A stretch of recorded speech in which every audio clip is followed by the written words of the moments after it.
Hello, everybody. Welcome back to another episode of Legacy Leaders. Today, Scott McMeans is joined by Yousef. He is the founder of Auto Accents, have a number of locations across Cleveland and Ohio. He's also the founder of LED Signs that does some really cool digital signage for gas stations and other businesses. What I want to do is introduce you to Amid and let him tell you stories. So I'm going to turn the microphone and the camera over. Amit, tell us your story. What is it that you do with these businesses and why people love doing business with you? I started Auto Accents at age 16. I was working in a factory and had a side hustle of detailing cars. And that business would run for 25 years from 77 to 2003. And in Great. 2008, I traveled to China and I learned the trade of manufacturing LED all the way from a chip to the entire sign. And now we manufacture those here in the US. My company name is LED Signs, and we just started a brand new branch called GasSign. So you can go to gassign.com to learn more about what I do. It's probably the nicest kind of That's quickest awesome. explanation. Yeah, well, thank you for doing that. I hope everybody gets a chance to go. So, what I want to do is kind of talk to you about your journey, the story that you have with obviously Auto Accents, 25 years success story. And now you've got LED signs. Why the serial entrepreneurship? Why do you want to keep doing that? That's a good part of the story. And secondly, what are some of the issues and challenges over the years that you think other people, as they start their own business, can learn from? So let's start with why the serial entrepreneurship.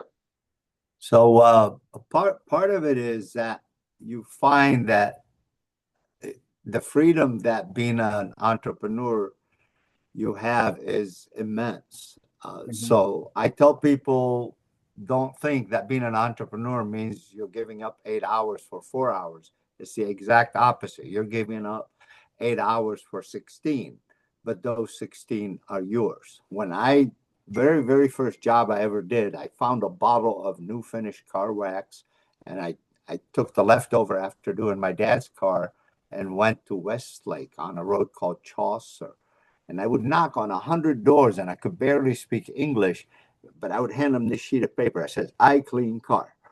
And after 100, somebody felt sorry for me. He says, "How much you want?" I said, 25. He says, "I give you 15." I tell you this part of the story because this 15, I would work from 11 o'clock to 5 p.m. to finish the car. But there was something very unique about it. I made that money. I Mm. created that opportunity, and I paid myself. And it was way better than what I could ever make. I was working for $5 an hour, which meant I should have made $30. Okay. But it felt right. And that's the reason for the pursuit. As I would become more intelligent about the American system and learn that entrepreneurship is basically the core of our Constitution. If you study our Constitution, only people who own businesses dare to talk.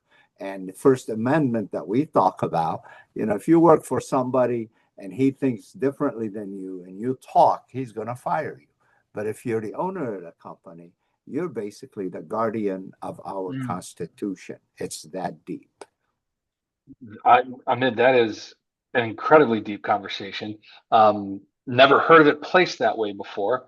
Um, I don't think you need any more explanation, but how did you come to that realization that it was so deep rooted in the Constitution as far as being a business owner? Like, how's that come to be? So if you go to bossisme.com, I do a voluntary training. There's like 10 videos. And that's when I came to this conclusion. I just read the complete Constitution, the founding fathers' personal biography. Excuse me, this thing keeps beeping. Okay. And I read every one of them, like a tiny little tidbit about the Constitution.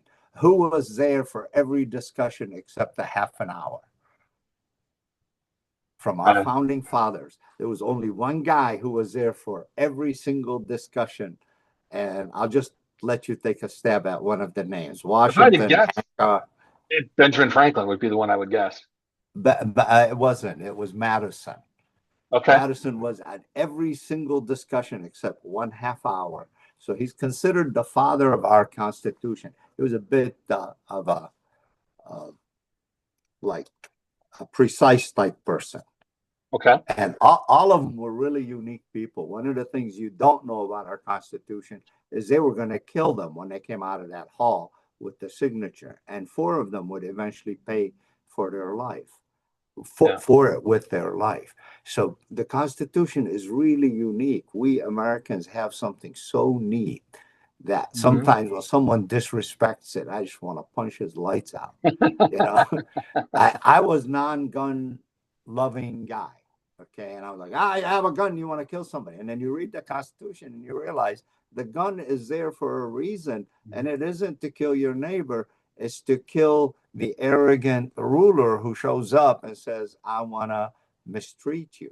Yeah. And then the I first, want to take something from you. Yeah. correct. 100%. And the First Amendment, which I talked about, Yeah. was to talk about that guy. And when he comes after me for talking, I want to have my AK-47 ready. So We don't need that's to we don't need to incite any violence, but I no, but that's the 100% agree with it. relationship between the First Amendment and the Constitution and the Yeah. gun rights and so on. So anyway, I believe entrepreneurship is built into the United States name. The word America, American, has 8 letters. The word entrepreneur has 11. 8 of its letters are in the word American. Go look it up.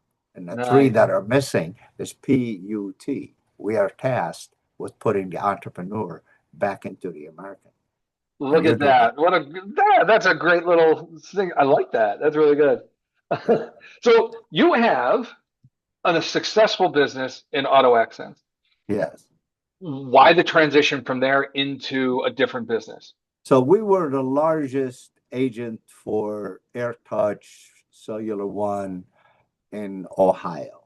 And then they got bought out by a company called Verizon Wireless. And they summarily fired us on April Fool's Day 2003. And it was pretty obvious the reason. We were taking a very large residual. I would get 12% of your cellular bill after I signed you up. Okay. And they fired the top agents, all four agents, the same day. Um, I chose to close my business slowly, give my employees a year's notice, and when we ran out of money, we closed. Wow. Okay.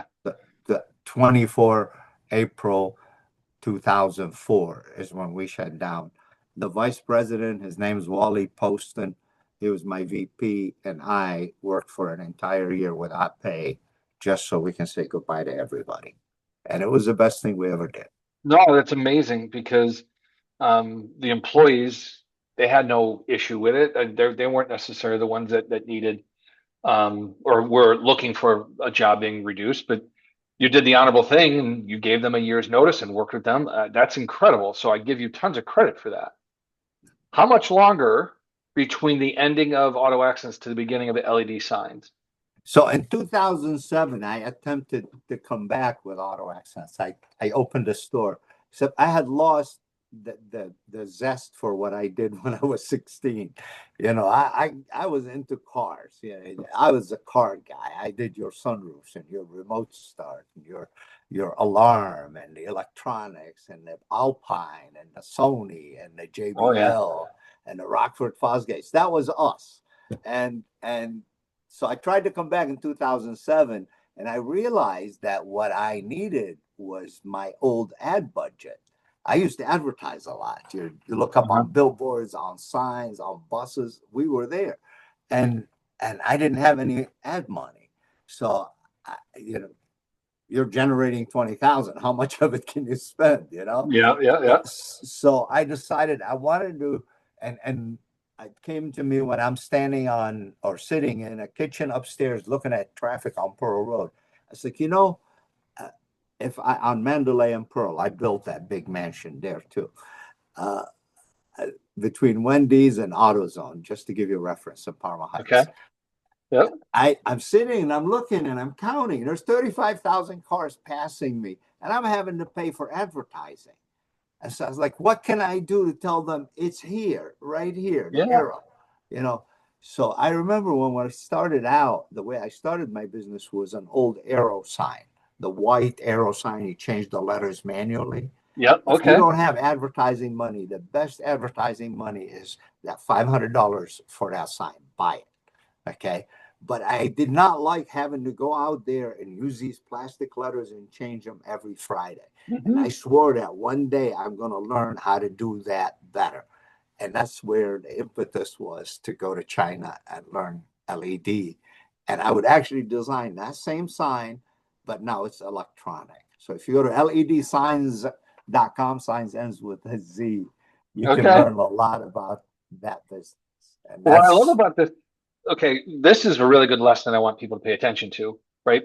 Whether it's technology or any other outside influence, I mean, your business Auto Accents was impacted by a technology shift. You had yes, a choice, you had to pivot, right? Your pivot was, I'm going to stay alive for the next year to give my employees a chance to move on. I want to come back a year or two later, but I don't have the budget to do it. So the necessity is I need money, I need to advertise, which generates the idea of if I created a better sign, I'd get better results for my marketing. Therefore, invention happens when need is is identified. So I yeah, love the idea that the pivot takes place from one business to the next, and that you actually identified this amazing need for yourself personally and pursued it, and now it's a whole new business for you. yeah, It's incredibly cool. yeah. Yes. And what is really ironic is that when I went to China, I noticed there was a lot of manual work to do the parts that we were buying. So I predicted they would go to something lighter called SMD, which is almost the entire Chinese market went to SMD. Oh wow, SMD is a lighter product. It's surface mounted diode. And they try to have three lights operate into the space of one light. So if I give one person an advice, I when they go to buy, say avoid SMD. okay, SMD is when the sun hits it, it just fades out. And whenever you oh, see you an don't want that. SMD sign, they have to make white background so they can put black copy on it, which is backward because you're working with light. That's Okay. crazy. Yeah. Good piece of information, though. Good tidbit. Yeah. Um, when you're looking at your two different businesses, now that one is running the other one, what is a lesson that you think is the number one important lesson a new business owner should learn to help keep their business vibrant and available beyond a technology pivot, if that's even possible, right? Because technology No, pivots can impact anybody. so if I was to tell you the one advice I would give myself as a startup again Hmm. is don't borrow. Okay, explain this. I want explain what you're talking about. So when we were up and coming, my vice president, not the one that stayed with me, a different one, kept coming, let's borrow more, let's do more, let's that. So when they all walked out, I had $3 million in debt. Okay. And that's why I gave my guys a year's notice because I didn't have any money to give them. We had $500,000 left in the bank. And we Mhm. calculated that would be enough for the staff that was on board to be paid for a whole year. And that's what we did. I don't have my screen keeps going dull. You're good. You're good. Just one second. Well, I got a screensaver. I want to stay with you.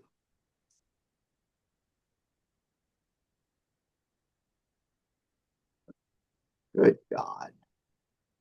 We're good. Well, yeah, keep talking. You'll need to edit this part. We're good. So, so don't borrow. When you walk into a business, figure a way to not borrow. If that would be the one advice I would give myself, because it took me till 2014 to finish paying everybody off without a bankruptcy. And then from 2014 till today, I've actually stood myself back up and I'm doing better, but only with one mantra: stay away from borrowing. Okay. So I love the idea of keeping yourself fluid, keeping yourself above the Mendoza line, right? Don't go into the red, stay in the black. I get Yeah. that. Yeah. But if somebody doesn't have the ability to start a business without borrowing, how do you suggest they go about doing that? So I heard of a person who wanted to start a brewery, and went and borrowed the money for it. Starting a brewery is $1.5 million. Okay, Right. at least. Okay. And there's a brewery right now that's closed over in East Lake. Gorgeous. Probably Okay. cost $3 million. Okay. Where do you think that guy's life is right now? Instead of operating out of a small truck, showing up to multiple events where people are going nuts for him, borrowing his craft beer that he's making at home and delivering through that truck and keeping $500 every night. He wanted to make $10,000 a day. He forgot about the 40 waitresses that get $2 an hour and Mhm. all the chefs that get the $25 an hour and all the rent and all the overhead. So what happens when you borrow? You start stepping much larger steps than your Yeah. legs can fit. And I like this mantra, Amit, and here's the reason why. Start with your idea, master it in such a way that you create a demand around you and you get a draw and you systemize. You yeah, follow your steps, you follow your process, and eventually you get a team of people that can follow your system. And eventually you get to a place where you can scale and make it bigger because you move from a mobile location, like you described in this brewery, to an actual brick and mortar because you have the money to do it, not extend yourself and fall flat. I get correct, that. It's a correct. very interesting way of approaching it. So when I think about, you know, let's go back real quick to LED signs, right? There is a need, a want, and you have created a brand new product out of nothing other than you saw a need. You didn't borrow, you went and did it the right way. And now, over the course of 14 to now, you have a very successful business because you followed your own mantra, which is start small with your great idea, build a following, build it right, and then you add the team. Then you can scale to bigger opportunities. Is that what you're Yeah, what you're trying to what explain to us, right? happens is when you start your idea, you've sold something, okay? Hmm. And then someone bought it from you again and again, okay? That person is an integral part of the success. I'm not telling you you have to be there all along, okay? But that part is very important. What happens when you move into a, let's say you get $1 million loan? You're not going to afford $100,000 MBA, which I did. and and then he comes to you after losing $690,000 a year before, asking for a pay raise. I'm like, where's your sense of fit? You're Right, getting the right. highest check around anyway. So you do things you would normally not do if you didn't have that money. Okay. You would hustle. You wouldn't take that vacation, which is, the money that's coming in your pocket at the end of the day when you have a food truck, for example. I use the beer thing. When you have a food truck, if it only was $200, you now are $200 richer, minus the price of gas and Right. maybe whatever it costs you to make the hops. Okay. Hmm. But if you have 14 employees and not a single person walks through that door, you are now running a $200 times 14, $2,800 a day, and you haven't had zilch come through the back door or Yeah. through the front door. Okay. And that's going to repeat itself. It's going to repeat itself on Sunday because you're going to close. And if you don't close, that's another one of my mantras: close one day a week. No matter what you do, close one day a week. I got to Why would you say, okay, I like this, close one day a week? Why?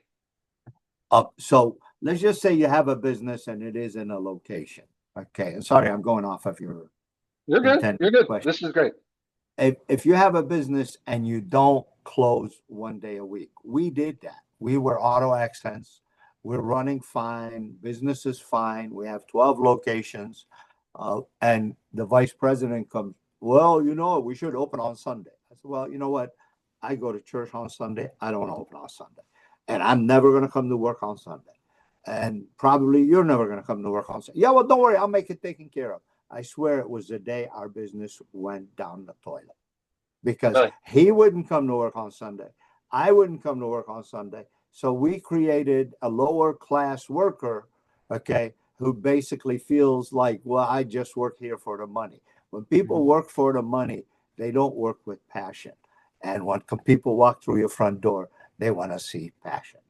That's why they buy your food. That's why they buy your tires. That's why they buy running boards. That's why they buy your sunroof.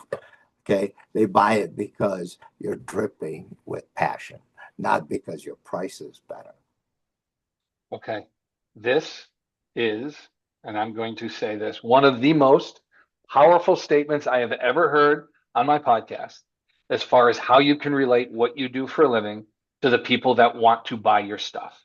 When you say, when people walk through the door, they want to see your passion.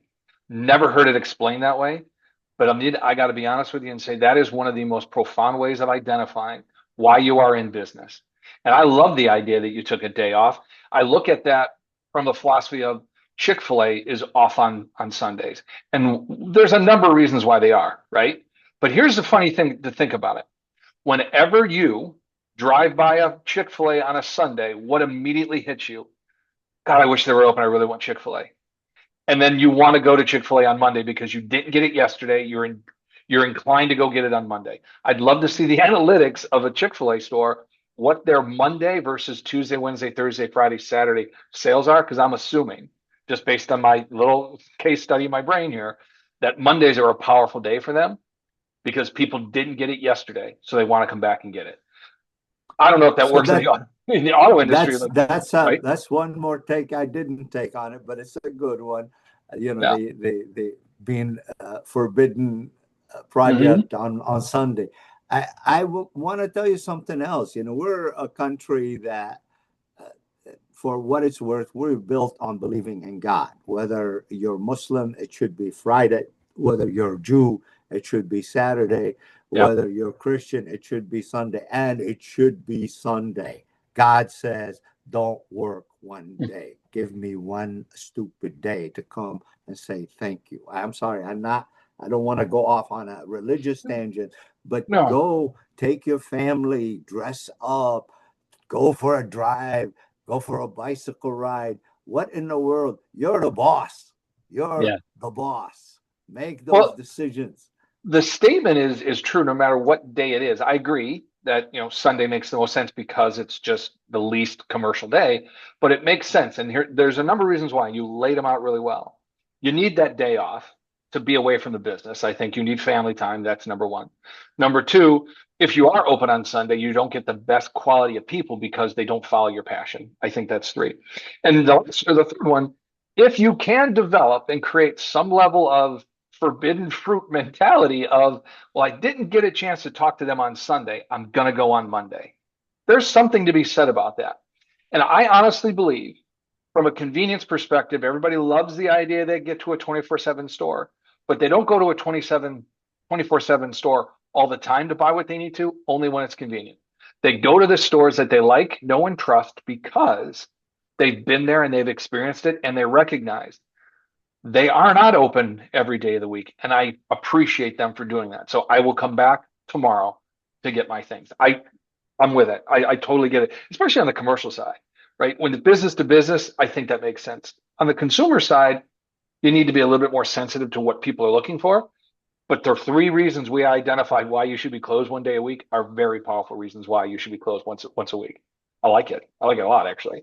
Okay. That's good. So I wanna introduce a line item that you didn't put into your questionnaire, which is how to price yourself. Okay, let's talk about it. I Okay. love it. Whatever it is you sell, the price that you put on it is more important than the price that the customer puts on it, Okay. because the customer is uneducated to what you offer. If Okay. you're a lazy bum, you'll go find the lowest price and put yourself a dollar below it. Okay. Mhm. But if you're not a lazy bum, you're going to make your price enough that you're going to enjoy coming to work, and you're going to enjoy staying in business 25 years to service that customer. My phone number for auto accents was 440-888-8886. Let your listeners try it. I'll ring my cell phone right now. Why? Because I have a lifetime warranty on what I did.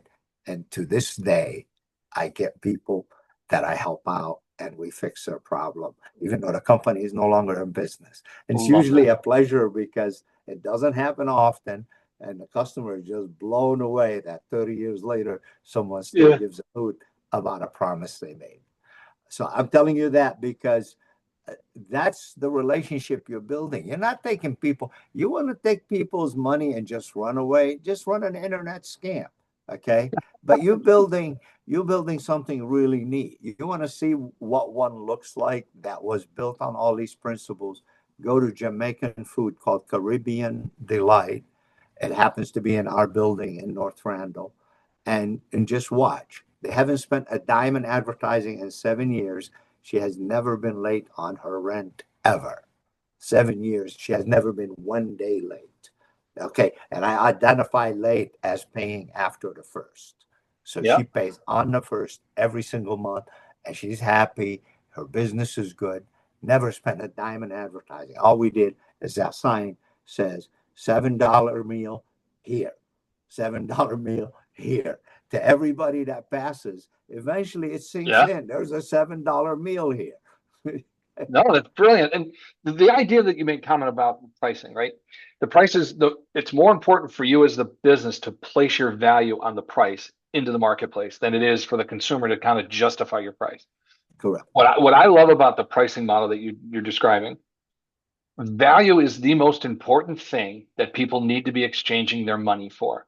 And when they miss out on value and they go to the lowest common denominator, which they believe is to be price, they are going to get exactly what they paid for, right? If you're going to go because it's 3 cents less, okay, then your experience is going to be 3 cents less what it could have been because it just wasn't the right experience. You didn't buy the right value. You skipped out on the value because you tried to do something that isn't helping the business owner.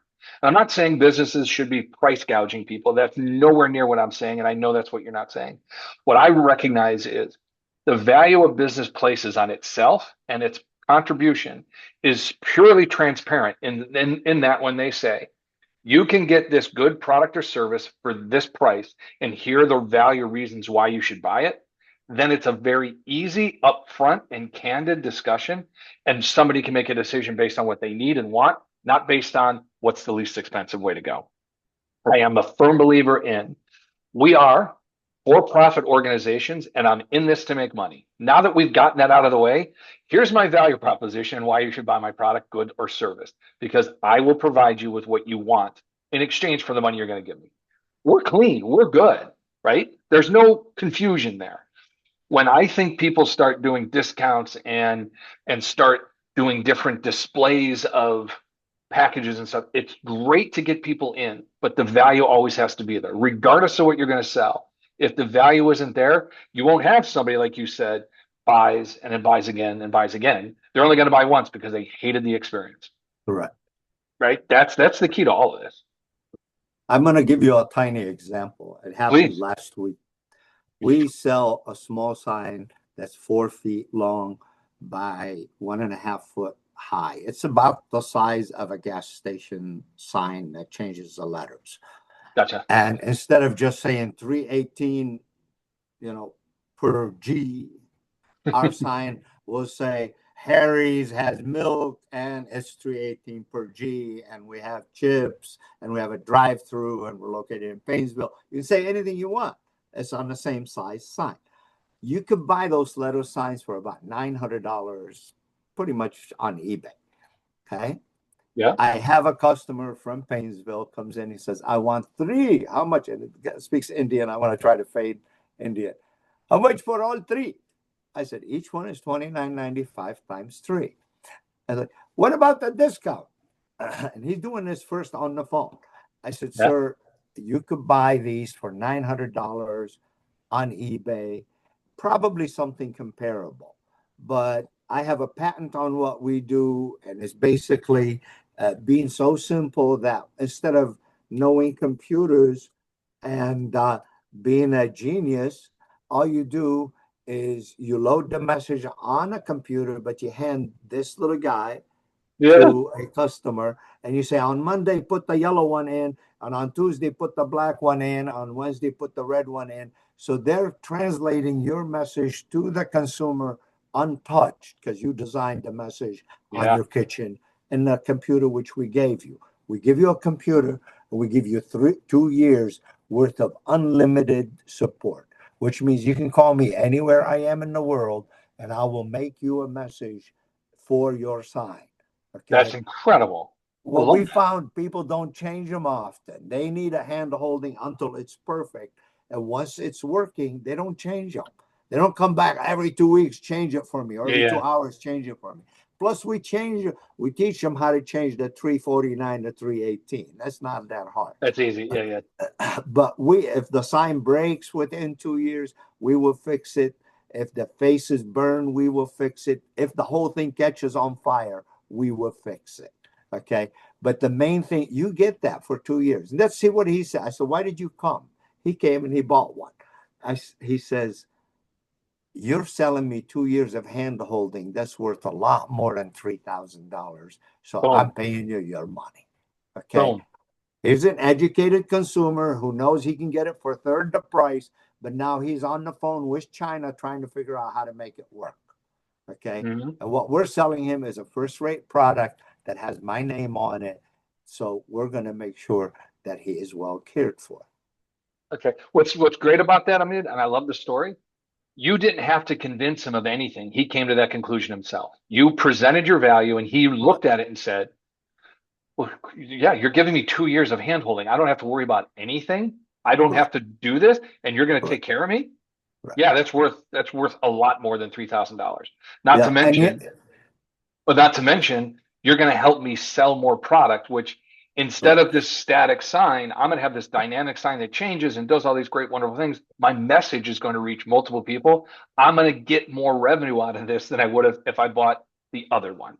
Yeah. So there's a Now lot more to he it. wanted three. Yeah. I talked him into only one. He goes, why? I said, because first of all, three is a lot of money. And second of all, I need to teach you how to make money with one. Okay. So Yeah. you're not all busy trying to figure out how to be cute and make the message walk in and walk out. There's a lot of technology that goes into making one work correctly. And once you know that, then we add number two and we add number three. I'm not in a hurry for your money. I'm in a hurry for your testimony. Yeah. Remember, the word testimony has the word money in it. You're so good at the word. That's the money. Yeah. So that's Okay, a, but moves that's me a into really the good next one. You look. should get testimonies. Yeah, that's a really good piece, though. A really good lesson is if you are constantly pursuing money, you're going to get it, but you're not going to get as much of it if you pursue reputation and testimony of others telling people how good you are, what you do. Yeah, So another great lesson, right? Let's take a day off from work and let's pursue testimony so people can recognize us for being better than what we tell ourselves we are. Because once one person tells another person how good you are, it grows like wildfire. And that's the correct, testimony that you're looking for. correct. Believe it or not, my man, we have been talking for over 30 minutes and we are up against the clock. This has been an amazing experience. I want to thank you for being here. I mean, I this is thank you. really good Can I stuff. give a plug to ourselves? I started a brand new website. I Yeah, just please. want people to go there and comment.